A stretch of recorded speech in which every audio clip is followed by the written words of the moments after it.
And it's Ken Kraetzer for CBSI Services, Talking Business. We're at the New England Direct Marketing Association today at Bentley University for the MTech Summit. Have a chance to talk with one of our speakers who told us a lot about the importance of keywords, and that is Nancy Harhut, who is the Chief Creative Officer of HBT Marketing nearby in Needham, Massachusetts. Nancy, good to see you. What's your thoughts on what you've heard at the event today? Well, nice to be here, Ken. Thank you so much. And I think the event's been really good. I think the content that the speakers have been delivering has been spot on and useful and well received. And just happy to be here, soaking it all in. Well, you emphasized in your talk and had a lot of examples the difference in creative and copy. We're all writing copies for online channels today, that keywords, the words and phrases that you choose can make a big difference. You talked about an insurance example that when they added the words, even a penny will help, really added the words, and because customers are making decisions based on shortcuts. But tell us about why you discovered that keywords make such a difference in productivity and creative.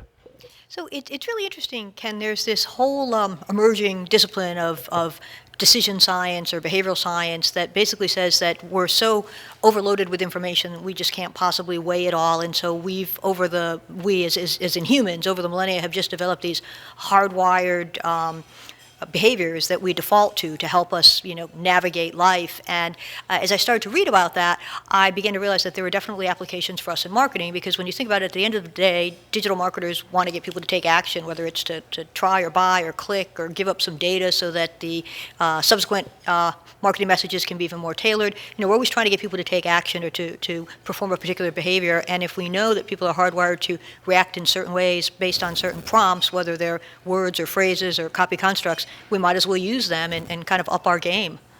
Well, you had a lot of good points. You went literally A to Z on key points, and one of the points I liked was because people, if people do what you ask them to do very often, if you give them a reason, why is giving people a reason such a key motivator for action? It's really interesting. Yeah, social scientists have found that when you give people the reason why, they're more likely to do what you ask them to do. And I'm not entirely sure why they have figured it out.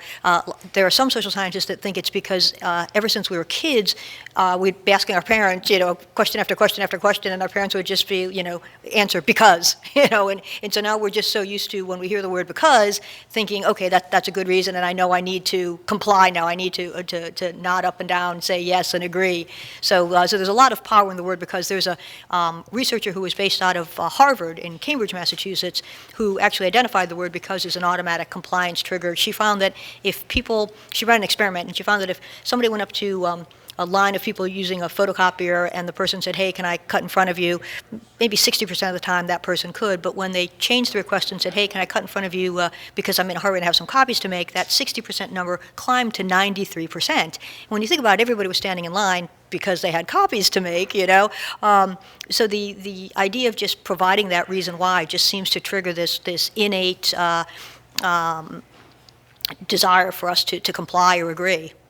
Well, you had, as I said, about I think 26 or different keys to making a copy powerful and generating action. Maybe you could pick two or three of the most important for the audience. Sure. So C was commitment and consistency, and basically what social scientists have found is once people make a decision, they like to remain consistent with it when future opportunities arise, and they generally do remain consistent with it without giving the matter a lot of thought. So for marketers, that means if we can get that first yes, we're much more likely to get a second yes, a third yes, a fourth yes, and that's particularly true if our first ask is relatively small, and then we start to escalate our asks from there, just start to build on them and get that cascade of yeses going. So I think that's a very important and useful one.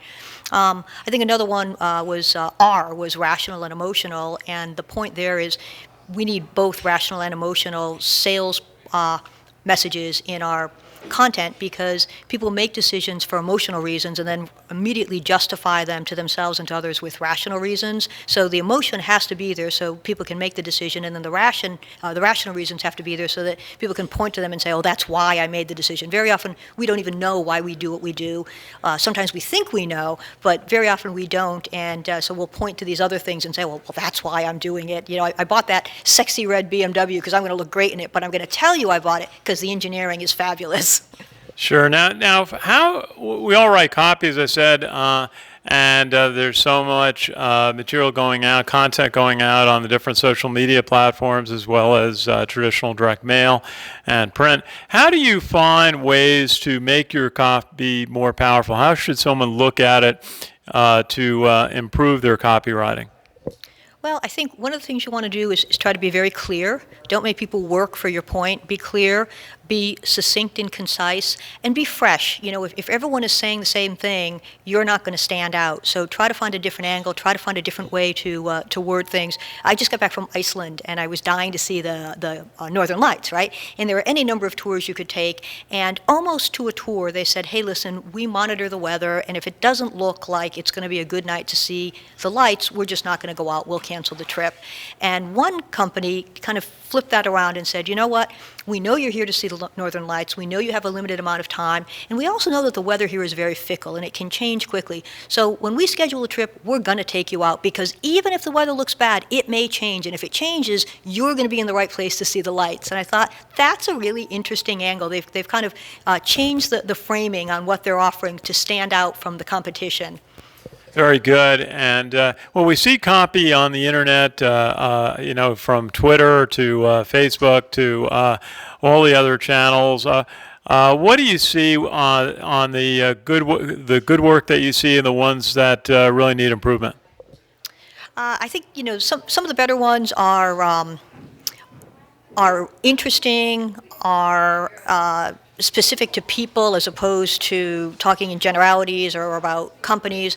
Some of the good ones tell stories. I love some of the work that GE was doing for a while on the B2B side, where they were literally like taking a look inside of a volcano, just really things that you couldn't find necessarily in other places. The things that kind of leave me wishing they were better are the ones that just go on and on regurgitating the same information you can find someplace else, that use language that's hard for me to get my head around. So I almost need a dictionary at my side to try to figure out what's going on. And the things that are kind of force-feeding me information versus letting me find the information I'm looking for. And I think that's a very important point for digital marketers. It's not about what we want to tell people. It's about what they want to learn and what they want to know, what can be helpful, educational, or entertaining for them.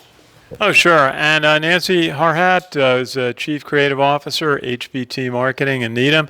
Tell us a little bit about your career. What have been some of the stops along the way, and tell us a little bit about what you do for your clients at HBT Marketing. Sure, Ken. So I started in this business as a copywriter and kind of worked my way up through the ranks, and I've worked at a lot of the large agencies, Digitas and Mullen and Hill Holliday. And a couple of years ago, I co-founded HBT Marketing with my partner, John Sisson, and we did that because we found that there was a need in the marketplace for an agency that can do work that combines marketing best practices with decision science or behavioral science. So we take the best of both worlds, we combine them, and that gives our clients an advantage in terms of getting the response that they're looking for. Okay, Nancy Harhut, great to meet you here at the New England Direct Marketing Association, the MTech Summit. Great to hear about what you folks do at HBT Marketing in Needham. Nice to meet you today. Good to meet you, Ken. Thank you very much. Pleasure. This is Ken Kraetzer for CBSI Services, talking business at the New England Direct Marketing Association.